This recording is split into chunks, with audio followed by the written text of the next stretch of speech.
Good morning, friends and neighbors, and welcome to another edition of Top 5 Tuesday. And today we're going to look at a special day in country music history. It was on this day, May 17th of 1967, that the great Glen Campbell walked into a recording studio and recorded his all-time classic, Gentle on My Mind, a song written by John Hartford. Not only a huge hit for Glen, but it would end up winning the Grammy Award the following year for Best Country Song. And that got me thinking, that Grammy has been given out to some absolutely incredible tunes over the years. What are my top 5 winners of the Best Country Song Grammy?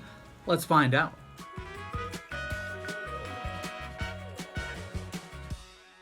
The Grammy Award for Best Country Song has been handed out since 1965. There have been many winners, many legends who took home that award. Let's count down my top 5 tunes to do just that. At number 5, Alan Jackson's Where Were You When the World Stopped Turning? It took home this award in 2003. The song, written in response to the September 11th terrorist attacks, it captured a very different vein than a lot of the other songs written about that day that were coming out at the time. A lot of them seemed to encapsulate a lot of anger and frustration, and there was a lot of hate in those songs. But for Alan Jackson's song, it talked about how seeing those things happen on TV, all it did was make him want to love more and enjoy the time that he did have. Talked about faith, hope, and love, and had a message of hope in what was a very dark time. So Where Were You When the World Stopped Turning?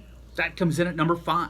At number 4, Go Rest High on That Mountain for Vince Gill in 1996, a song all about grief and pain and losing someone. He'd originally started writing it in 1989 after the death of Keith Whitley, had been working on it over the years, and then in 1993, Vince's brother Bob passed away due to a heart attack, and it got him back into that mindset of trying to say goodbye to someone you loved. He finished the song. It's an absolute masterpiece, one of the best of Vince's career, and his performances of it always filled with that raw emotion. We definitely saw that when he performed it at the funeral of George Jones in 2013. But Go Rest High on That Mountain, Vince Gill, that comes in at number 4. At number 3, from 1984, there's A Stranger in My House, written by Mike Reid and performed absolutely phenomenally by Ronnie Milsap. Ronnie is one of my all-time favorites, has that great country rock crossover sound to him, and he absolutely knocks this one out of the park. Stranger in My House, great songwriting from Reid, great performance by Milsap, even an incredible music video, top of the heap in 1984, and it took home Best Country Song at that year's Grammys. Well-deserved. It comes in at number 3. At number 2, we got Kenny Rogers and the Gambler from 1979, a song written by Don Schlitz, one of the best story songs in country music, tells an incredible tale. Kenny does a great job with the performance of this one, and you can see how big a hit this was in 79 by who it beat for the Grammy for Best Country Song that year. Waylon and Willie were up for it with Mamas Don't Let Your Babies Grow Up to Be Cowboys. Also, Johnny Paycheck's classic Take This Job and Shove It was nominated, but the award that year went to Kenny Rogers for the Gambler. Really helped solidify his standing in the country music world after coming over from his rocker days with the first edition. The Gambler comes in at number 2.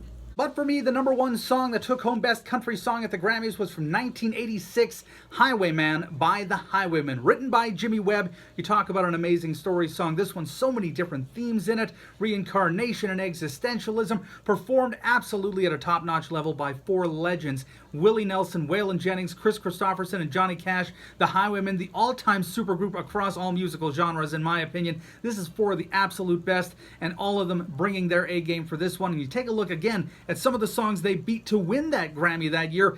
They were up against Alabama's 40-Hour Week for a Livin', Baby's Got Her Blue Jeans On by Mel McDaniel, also Lost in the 50s Tonight by Ronnie Milsap, Love is Alive by The Judds. All those songs were nominated, but it was the Highwaymen and Highwayman, written by Jimmy Webb, who took home the award at the end of the night. Well-deserved. My number 1 song that took home the Grammy for Best Country Song. Thank you so much for tuning in to another edition of Top 5 Tuesday. We'll be back next week with more. Have a great week.